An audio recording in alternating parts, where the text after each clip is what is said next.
الله أكبر الله أكبر الله أكبر الله أكبر كبيرا والحمد لله كثيرا وسبحان الله وبحمده بكرة وأصيلا. الحمد لله الذي نحمده ونستعينه ونستغفره ونؤمن به ونتوكل عليه. نعوذ بالله من شرور أنفسنا ومن سيئات أعمالنا. من يهده الله فلا مضل له ومن يضلله فلا هادي له. أشهد أن لا إله إلا الله وحده لا شريك له وأشهد أن محمدا عبده ورسوله الذي أرسله بالحق بشيرا ونذيرا وداعيا إلى الله بإذنه وسراجا منيرا. أما بعد، فيقول الله تبارك وتعالى في كلامه القديم: أعوذ بالله من الشيطان الرجيم. بسم الله الرحمن الرحيم. ربنا إني أسكنت من ذريتي بواد غير ذي زرع عند بيتك المحرم ربنا ليقيم الصلاة فاجعل أفئدة من الناس تهوي إليهم وارزقهم من الثمرات لعلهم يشكرون. الله أكبر الله أكبر الله أكبر لا إله إلا الله والله أكبر الله أكبر ولله الحمد. அன்பிற்கும் மரியாதைக்கும் உரிய பெரியோர்களே, சகோதரர்களே, தாய்மார்களே, சிறார்களே, அல்லாஹ் ரப்புல் இஸ்ஸத் நம்முடைய இந்த ஈதுல் அத்ஹா என்ற தியாக பெருநாளை கொண்டாடுவதற்கு நம் அனைவர்களையும் ஒன்று சேர்த்ததற்கு இறைவனுக்கு முதலாக நாம் நன்றி செலுத்திக் கொள்ள வேண்டும். இந்த ஈதுல் அத்ஹா என்றாலும் சரி, உதுஹியா என்றாலும் சரி, தியாகம் என்றுதான் பொருள். தியாகத்தை அடிப்படையாக வைத்து இந்த திருநாள் என்பது உருவாக்கப்பட்டது. பொதுவாக எல்லோருமே ஒவ்வொரு காலத்திலும் வரலாறுகளை கேட்டுக்கொண்டுதான் இருக்கிறோம், வரலாறுகளை செவியிட்டு கொண்டுதான் இருக்கிறோம். அந்த வரலாறுகள் எல்லாம் கற்பனைக்கு கூட எட்ட முடியாத அளவுக்கு அந்த வரலாறுகள் நமக்கு பாடம் சொல்லித் தருகின்றது. அந்த வரலாறுகள் நமக்கு பாடம் சொல்லித் தருகிறது. அந்த வரலாறுகள் மூலமாக நாம் படிக்க வேண்டியது நிறையவே இருக்கிறது. ஹஸரத் இஸ்மாயில் அலைஹிஸ்ஸலாத்து வஸ்ஸலாம் அவருடைய வரலாறைத்தான் நாம் எப்பொழுதும் கேள்விப்பட்டு கொண்டிருக்கிறோம். அவருடைய பிறப்பு எவ்வாறு உருவானது? சராசரி 86 வயது வரை இப்ராஹிம் அலைஹிஸ்ஸலாத்து வஸ்ஸலாம் அவர்கள் குழந்தை இல்லாமல் இருந்து 86வது வயதிலே ஹஸரத் இஸ்மாயில் அலைஹிஸ்ஸலாத்து வஸ்ஸலாம் அவர்களை பெற்றெடுக்கிறார்கள். அதுவும் ஹஸரத் சாரா அலைஹிஸ்ஸலாம், இப்ராஹிம் அலைஹிஸ்ஸலாத்து வஸ்ஸலாம் அவருடைய முதல் மனைவியாக இருக்கக்கூடிய சாரா அலைஹிஸ்ஸலாத்து வஸ்ஸலாம் அவர்கள் பைத்துல் மக்தஸிலே ஜெருசலத்தை ஒட்டி சுமார் 20 ஆண்டுகள் திருமணம் நடந்து அவர்கள் 20 ஆண்டுகள் வாழுகிறார்கள். 20 ஆண்டுகள் வாழுகின்ற பொழுது அவர்களுக்கு குழந்தை பாக்கியம் இல்லை. அப்பொழுதுதான் சிரியாவுக்கு சென்று வரும் பொழுது அன்பளிப்பாக ஹஸரத் ஹாஜரா அலைஹிஸ்ஸலாத்து வஸ்ஸலாம் அவர்களை அந்த மன்னன் கொடுக்கிறான். அதனுடைய வரலாறுகள் எல்லாம் கேள்விப்பட்டிருப்பீர்கள். தவறான முறையில் அணுகுவதற்கு அந்த நாட்டு மன்னன் நெருங்கும் பொழுது அவருடைய கைகள் எல்லாம் சூம்பி போய்விடுகிறது, இயங்காமல் போய்விடுகிறது. அவ்வாறு 3 தடவை அந்த சாரா அலைஹிஸ்ஸலாத்து வஸ்ஸலாம் அவர்களை நெருங்கும் பொழுது அந்த மன்னனுக்கு 3 முறையும் அவருடைய உறுப்புகள் எல்லாம் சூம்பி போய்விடுகிறது. உடனே ஹஸரத் சாரா அலைஹிஸ்ஸலாத்து வஸ்ஸலாம் அவரிடம் துஆ செய்கின்றார்கள். நான் இனிமே செய்ய மாட்டேன், இது போன்று நடக்காது, நீ இறைவனிடம் கேள் என்பதாக சொன்ன பிறகு அந்த கை திரும்ப பழைய நிலைக்கு உருவாகிறது. அதை பார்த்துதான் அந்த மன்னன் சொன்னான், நீ கொண்டு வந்திருக்கிறது ஷைத்தானை அல்லவா, ஒரு மனித வினமைச் சேர்ந்த ஒரு பெண்ணை கொண்டு வரவில்லை என்பதாக அந்த மன்னன் சொல்லலாம். அப்பொழுதுதான் அந்த ஹாஜரா அலைஹிஸ்ஸலாத்து வஸ்ஸலாம் அவர்கள் அன்பளிப்பாக வழங்கப்பட்டது. அவர்கள் பணிக்காக இப்ராஹிம் அலைஹிஸ்ஸலாத்து வஸ்ஸலாம் அவர்களிடம் இருக்கும் பொழுது அப்பொழுது இப்ராஹிம் அலைஹிஸ்ஸலாத்து வஸ்ஸலாம் அவர்களை அந்த பணிக்காக இருக்கும்போது சாரா அலைஹிஸ்ஸலாத்து வஸ்ஸலாம் அவர்கள் நினைக்கிறார்கள், நமக்குத்தான் குழந்தை இல்லை, இந்த பணிப்பெண்ணுக்காவது குழந்தை ஏற்படுமே என்பதாக திருமணம் செய்து வைக்கிறார்கள். திருமணம் செய்து 86வது வயதிலே ஹஸரத் இஸ்மாயில் அலைஹிஸ்ஸலாத்து வஸ்ஸலாம் அவர்கள் பிறக்கிறார்கள். பிதாயா வன் நிஹாயா என்ற வரலாற்று இப்னு கஸீர் ரஹ்மத்துல்லாஹி அலைஹி அவர்கள் எழுதிய வரலாற்று நூலிலிருந்து நான் இது சொல்லிக் கொண்டிருக்கிறேன். அவர்கள் அதிலே அதற்கு பிறகு 13 ஆண்டுகளுக்கு பிறகுதான் இஸ்ஹாக் அலைஹிஸ்ஸலாத்து வஸ்ஸலாம் அவர்கள் பிறக்கிறார்கள். முதலிலே இஸ்மாயில் அலைஹிஸ்ஸலாத்து வஸ்ஸலாம் அவர்கள் பிறக்கிறார். பிறந்த பிறகு குழந்தையிலே ரோசம் வந்து விடுகிறது. அந்த குடும்பத்திலே ரோசம் வந்து விடுகிறது. அந்த ரோசத்தை ஒரு வேலைக்கார பெண்ணுக்கு குழந்தை பிறந்து விட்டது, ஒரு தனக்கு பணிக்காக வந்த குழந்தைக்கு ஒரு கற்பமாகிவிட்டால், குழந்தை பெற்றுவிட்டால் என்ற ரோசம் வந்து விடுகிறது. அப்பொழுதுதான் ஹஜ்ரத் சாரா அலைஹிஸ்ஸலாத்து வஸ்ஸலாம் அவர்கள் முதலாக என்ன செய்கிறார்கள்? உன்னிலிருந்து சில உறுப்புகளை நான் கண்டிப்பாக துண்டித்து எடுப்பேன் என்று சத்தியம் செய்கிறார்கள். அப்பொழுதுதான் காதுக்கு துவாரமிடப்பட்டது. அதை போன்று என்ன செய்யப்பட்டது? இன்னும் சில துண்டுகளிலே ஓட்டையிடப்பட்டது. அப்பொழுதுதான் காதுக்கு முதலாக ஓட்டையிடப்பட்டது. அதாவது முழுமையாக ஓட்டையிட முடியாது என்பதன் காரணமாக அப்பொழுது காதுக்கு ஓட்டையிட்டு முதலாக அந்த காதிலே தோடு போன்றவைகளை அணிவிப்பதற்காக முதல் ஏற்படுத்தியவர்கள் ஹாஜரா அலைஹிஸ்ஸலாத்து வஸ்ஸலாம் அவர்களிடமிருந்தான் என்று வரலாறுகள் வருகிறது. அப்போ அதற்கு பிறகு சராசரி 86வது வயதிலே ஹாஜரா அலைஹிஸ்ஸலாத்து வஸ்ஸலாம் அவர்கள் பெற்ற குழந்தை ரோசம் வந்ததின் காரணமாக, சாரா அலைஹிஸ்ஸலாத்து வஸ்ஸலாம் அவர்களுக்கு ஒரு விதமான ரோசம் வந்ததின் காரணமாக அல்லாஹுடைய கட்டளையின்படி இஸ்மாயில் அலைஹிஸ்ஸலாத்து வஸ்ஸலாம் அவர்களையும் ஹஜ்ரத் ஹாஜரா அலைஹிஸ்ஸலாத்து வஸ்ஸலாம் அவர்களையும் மக்காவிடம் கொண்டு வந்து விடுகின்றார்கள். அங்கே மக்காவிலே நம்மளதெல்லாம் இப்பொழுது எல்லாம் இருக்கிறது, அப்போ ஒன்றுமே இல்லை, வெறும் ஒரு தண்ணீர் துருத்தி, அதே போன்று சில பேரித்தம் பழங்கள் இருந்து அப்படியே விட்டுவிட்டு ஹஜ்ரத் இஸ்மாயில் அலைஹிஸ்ஸலாத்து வஸ்ஸலாம் அவர்கள் செல்கின்றார்கள். செல்லும் பொழுதுதான் அப்பொழுது ஏன் எங்களை தனியாக விட்டு செல்கிறீர்கள்? இங்கே யாருமே இல்லை, இந்த நகரத்திலே யாருமே, இந்த பாலைவனத்திலே யாருமே இல்லை, எவ்வாறு எங்களை விட்டு செல்கிறீர்கள் என்று கேட்கும் பொழுது அவர்கள் பதில் சொல்லவில்லை. கடைசியாக செல்லும் பொழுது கேட்கின்றார்கள், அல்லாஹு அமரக பிஹாதா. ஹஜ்ரத் ஹாஜரா அலைஹிஸ்ஸலாத்து வஸ்ஸலாம் அவர்கள் தன்னுடைய கணவரிடம் கேட்கின்றார்கள், அல்லாஹு அமரக பிஹாதா, இதை அல்லாஹ்வே உங்களுக்கு கட்டளையிட்டான், அல்லாஹ் கட்டளையிட்டானா என்பதாக சொல்லும் பொழுது ஆம் என்பதாக சொல்கிறார்கள். அப்பொழுதுதான் ஹஜ்ரத் இப்ராஹிம் அலைஹிஸ்ஸலாத்து வஸ்ஸலாம் அவர்கள் அங்கே சென்று என்ன செய்கிறார்கள்? ஒரு தூரத்திலே, கண்ணுக்கு எட்டுகின்ற தூரத்திலே சென்று அங்கே துஆ செய்கின்றார்கள். ரப்பனா இன்னி அஸ்கன்து மின் துர்ரியதி பிவாதின் கைரி தி ஸர்இன் இன்த பைத்திக்கல் முஹர்ரம். இறைவா, நான் என்னுடைய குடும்பத்தினரை, என்னுடைய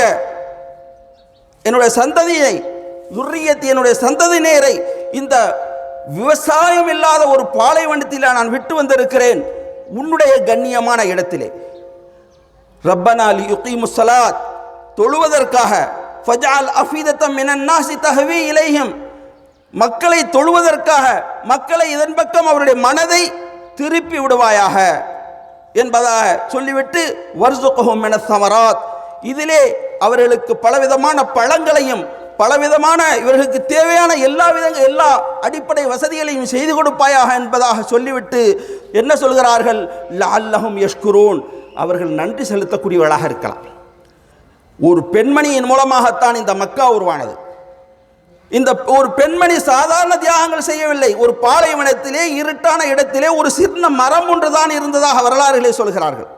அப்படி 86 வயதிலே குழந்தை பெற்ற பிறகு ஹஜ்ரத் இப்ராஹிம் அலைஹிஸ்ஸலாத்து வஸ்ஸலாம் அவர்கள் என்ன செய்கிறார்கள்?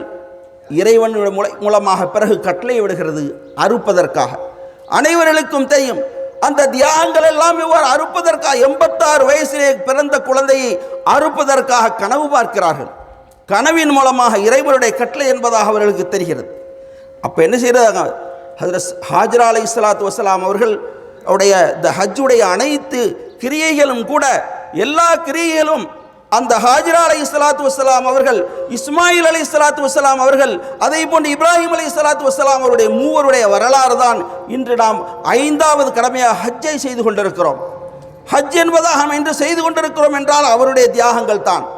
தண்ணி இல்லை, ஓடி வருகிறார்கள். சஃபா என்ற மலைதான் மிக பக்கத்திலே இருக்கிறது. ஓடுகிறார்கள், அங்கே பார்க்கிறார்கள் யாராவது மக்கள் இருக்கின்றார்களா, மக்கள் இருக்கக்கூடிய இடம் இங்கு எங்காவது அருகில் இருக்கிறதா என்பதாக அவர்கள் எல்லாம் யோசிக்கின்றார்கள். ஆனால் ஒன்றுமே இல்லை. பிறகு மருவாவுக்கு ஓடி வருகிறார்கள். இவ்வாறாக ஓடி 7 தடவை ஓடி வந்த இடத்துக்கு பிறகுதான் அங்கே ஒரு மலக்கு சத்தமிடுகிறார். சத்தமிடும் பொழுது அங்கே பார்க்கும் பொழுது அங்கே ஒரு தண்ணீருடைய இடம், ஒரு தண்ணீருடைய ஒரு ஊற்று உருவாகின்றது. தண்ணீருடைய ஊற்று உருவாகின்றது. அந்த ஊற்று தான் இன்று ஜம்சம் என்பதாக இருக்கிறது. அப்பொழுது அந்த மலக்கு சொல்கிறார், லா தஹாஃபி, நீ பயப்பட வேண்டாம், பயப்பட வேண்டாம், இங்குதான் இறைவனுடைய இல்லம் இருக்கிறது. இந்த இறைவனுடைய இல்லத்தை இந்த சிறுவனும் இந்த இவருடைய தகப்பனார் இப்ராஹிம் அலைஹிஸ்ஸலாத்து வஸ்ஸலாம் அவர்களும் ரெண்டு பேரும் சேர்ந்து தான் கட்டுவார்கள். ஆகவே இந்த இடத்திலே இருக்கக்கூடியவர்களை இறைவன் வீணாக்க மாட்டான் என்பதாக சொல்கிறார்கள். கண்ணியமிக்க சகோதரர்களே, தியாகம் என்பதெல்லாம் அந்த காலத்தில் ஒரு சாதாரண ரோஷம் ஏற்பட்டதின் காரணமாக இப்ராஹிம் அலைஹிஸ்ஸலாத்து வஸ்ஸலாம் அவர்கள் தன்னுடைய இரண்டாவது மனைவியை கொண்டு வந்து மக்காவிலே விட்டார்கள்.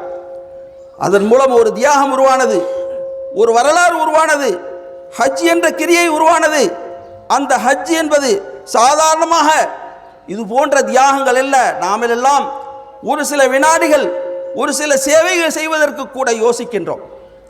ஆனால் ஒரு குழந்தையை வளர்த்து கல்யாண பருவம் வரை அவர்களை ஒரு சாதாரண பாலைவனத்திலே உருவாக்குவது என்பது சாதாரண விஷயம் அல்ல. அவர்களுக்கு வேறு எந்த உணவும் கிடையாது, எந்த ஒரு அவர்களுக்கென்று எந்த ஒரு உதவி ஒத்தாசைகளும் கிடையாது. சாதாரணமாக ஒரு பெண்ணை ஒரு பாலைவனத்திலே விட்டு தான் வந்தார்கள்.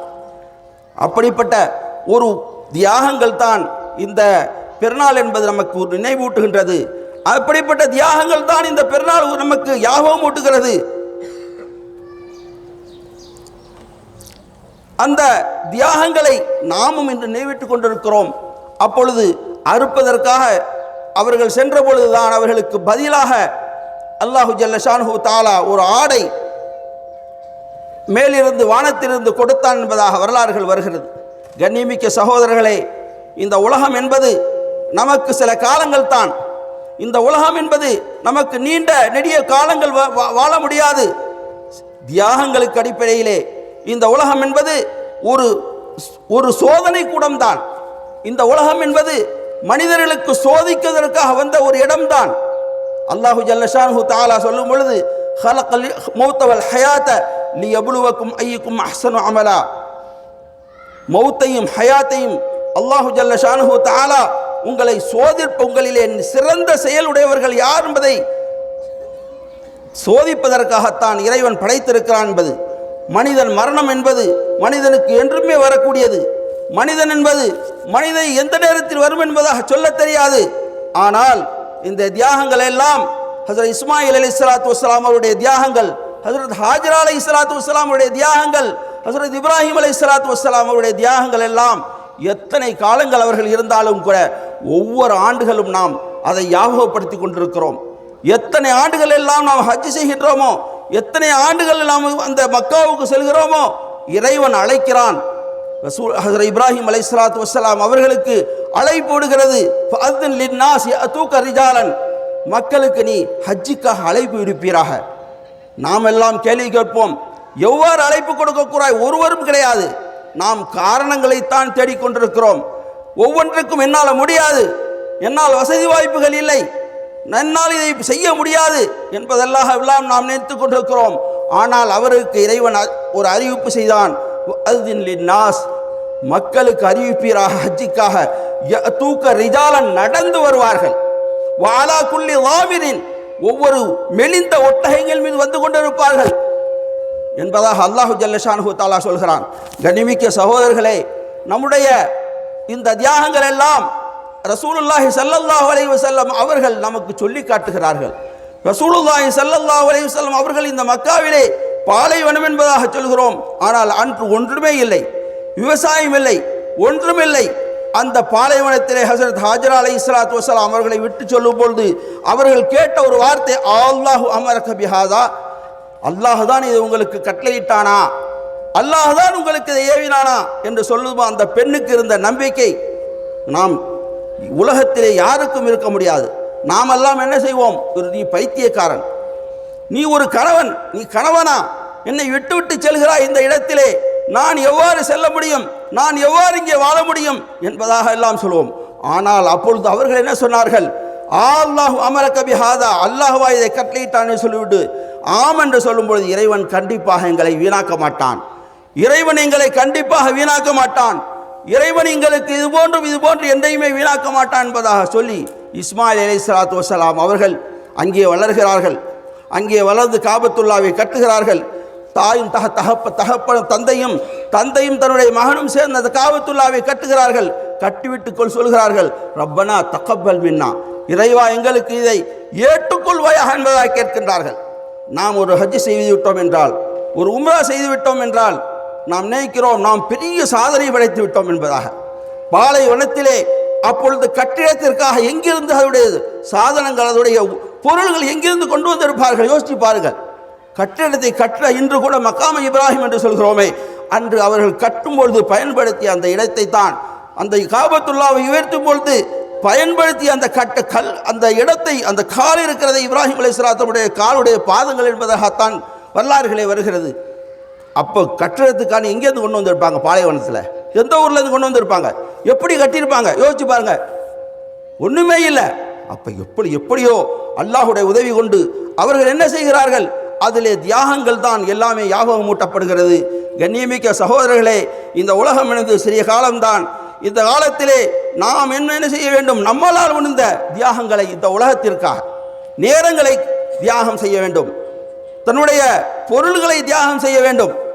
அல்லாஹு ஜல்ல ஷானஹு தஆலா என்ன சொல்கிறான்? ஜாஹிது பி அம்வாலிக்கும் அன்ஃபுசிக்கும். முதல்ல சொல்லும்போது பொருளை சொல்கிறான், அதுக்கு பிறகு உங்களுடைய உயிர் என்று சொல்கிறான். இப்போ கண்ணியமிக்க சகோதரர்களே, இந்த உலகத்திலே நாம் நேரம் நமக்கு குறைவாக இருக்கிறது. எந்த நேரத்தில் மரணங்கள் வரலாம். நாம் கொடுக்கக்கூடிய நேரம் இருக்கிறது.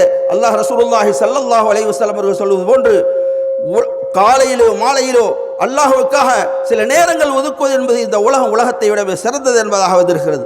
கண்ணியமிக்க சகோதரர்களே, நாம் எல்லாம் இந்த உலகத்திலே வாழும் பொழுது மரணம் என்பது நம்ம எந்த நேரத்தில் வந்து பிடிக்கும்.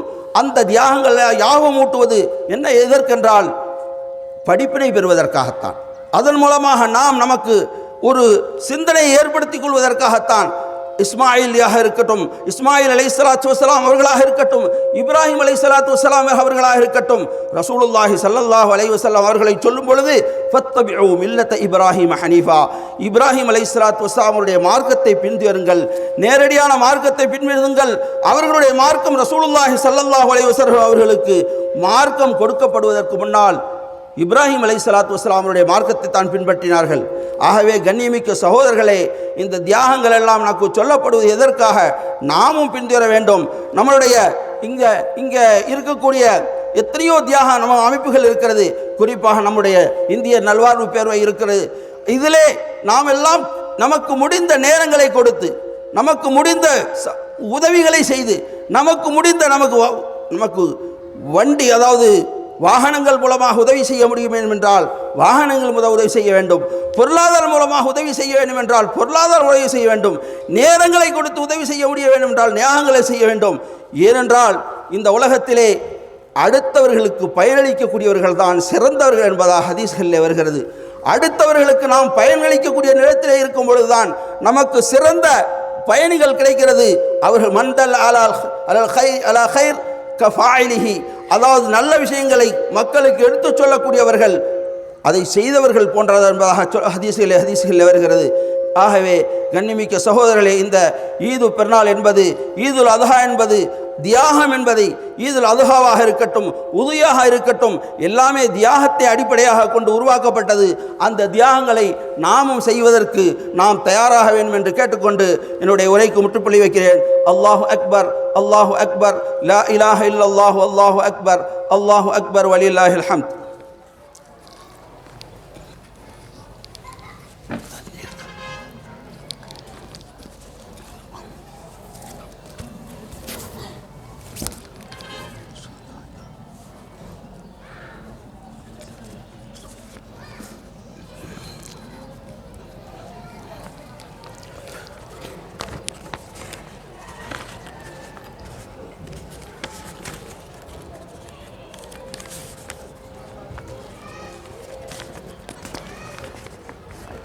الله أكبر، الله أكبر، الله أكبر، لا إله إلا الله، والله أكبر، الله أكبر، ولله الحمد. الحمد لله الذي بنعمته تتم الصالحات، وبعفوه تغفر الذنوب والسيئات، وبكرمه تقبل. الحمد لله رب العالمين. وبلطفه تستر العيوب والزلات. الله أكبر، الله أكبر، لا إله إلا الله، والله أكبر، الله أكبر، ولله الحمد. الحمد لله الذي أمات وأحيا ومنع وعطى وأرشد وهدى وأضحك وأبكى. وقل الحمد لله الذي لم يتخذ ولدا ولم يكن له شريك في الملك ولم يكن له ولي من الذل وكبره تكبيرا. الله أكبر ما لبس الحجيج ملابس الإحرام. الله أكبر ما رأوا الكعبة فبدأوا بالتحية والسلام. الله أكبر ما استلموا الحجر وطافوا البيت وصلوا عند المقام.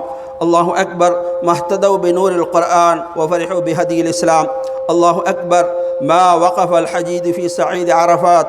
الله أكبر ما تضرعوا في الصفا والمروة بخالص الدعوات. الله أكبر ما غفر لهم ربهم وتحمل عنهم التبعات. الله أكبر الله أكبر ما رموا وحلقوا وحتى حللوا ونحروا فتمت بذلك حجة الإسلام. الله أكبر كبيرا والحمد لله كثيرا وسبحان الله وبحمده بكرة وأصيلا. الحمد لله الذي جعل الأعياد في الإسلام مصدرا للهناء والسرور. الحمد لله الذي تفضل في هذه الأيام العشر على كل عبد شكور سبحانه غافر الذنب وقابل التوب شديد العقاب. الله أكبر الله أكبر الله أكبر الله أكبر كبيرا والحمد لله كثيرا وسبحان الله وبحمده بكرة وأصيلا. ربنا لك الحمد سرا وجهرا ولك الحمد دوما وكرا. لك الحمد يوم أن كفر كثير من الناس وأرشد لنا إلى الإسلام. لك الحمد يوم أن ضل الكثير وهدينا للإيمان. لك الحمد يوم أن جاع كثير من الناس وأطعمنا من رزقك. لك الحمد يوم أن نام كثير من الناس وأقمنا بين يديك من فضلك. ولك الحمد ربنا عدد الحجر ولك الحمد عدد الشجر ولك الحمد عدد البشر. واذكروا الله في أيام معلومات. الله أكبر الله أكبر الله أكبر لا إله إلا الله والله أكبر. الله أكبر ولله الحمد. وعيد الأضحى ارتبط بفريضة الحج وموسم يختم بالذكر والتكبير وذكريات تتخذ عبر الزمان والمكان وتحياها الأجيال جيلا بعد جيل فتعمق إيمانا وتعلق يقينا وتزداد صفاء ولمعانا. طوبى للذين صحوا وعطوا وطوبى للذين كانوا مستغفرين بالأسحار منفقين بالليل.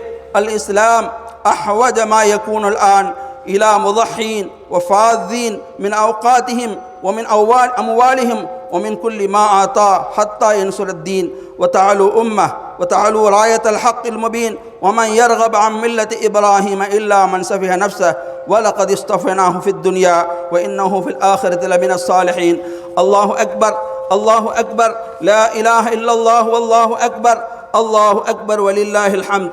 طوبى لرجل ذكر الله خاليا ففاضت عيناه وطوبى لفتاة أمرت بالحجاب. طوبى لشاب نشأ في طاعة الله وطوبى لامرأة أطاعت زوجها وصامت شهرها وصلت خمسها وحبا لله. وطوبى لمن أطعم أفواها وكسى أسوادا ورحم أيتاما ووصل أرحاما. الله أكبر الله أكبر لا إله إلا الله والله أكبر. الله أكبر ولله الحمد. أيها المسلمون أعيادنا يوم تحرر الأرض والعرض ويوم تحرر البلاد والعباد ويوم تحرر النفوس من الشهوات والمذلات ويوم أن تحرر القلوب من الكذب والنفاق. يوم تحرر الصدور من الشحناء والبغضاء ويوم أن تحرر الحقوق من قيود الفساد والاستبداد. الله أكبر الله أكبر لا إله إلا الله والله أكبر. أعيادنا يوم تتحرر المحاصرون من الظلم والقائم والحصار الظالم والعداء المتراكم من الصديق قبل العدو من القريب قبل البعيد. لا حول ولا قوة إلا بالله. فاجعلوا هذه الأيام أيام العيد فرحا ولا ترحا أيام اتفاق ولا اختلاف أيام سعادة لأشقى أيام حب وصفاء لا بغضا ولا شحنا. تسامحوا وتصافحوا وتوادوا وتحابوا وتعاونوا على البر والتقوى ولا تعاونوا على الإثم والعدوان. صلوا الأرحام وارحموا الأيتام وتخلقوا بأخلاق الإسلام. الله أكبر الله أكبر لا إله إلا الله والله أكبر. الله أكبر ولله الحمد. ربنا تقبل منا واجعلنا من المقبولين واجعل اللهم ارزقنا الإخلاص في القول والعمل ولا تجعل الدنيا أكبر همنا.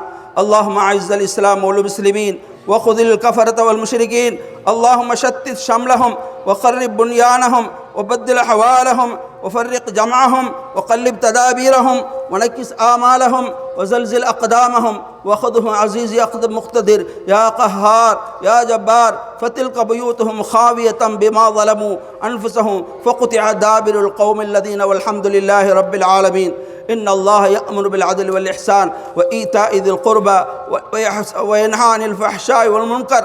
الله أكبر ولله الحمد. الله أكبر الله أكبر الله أكبر لا إله إلا الله والله أكبر الله أكبر ولله الحمد. صلى الله تعالى وسلم على خير خلقه سيدنا محمد وآله وصحبه أجمعين. السلام عليكم ورحمة الله وبركاته.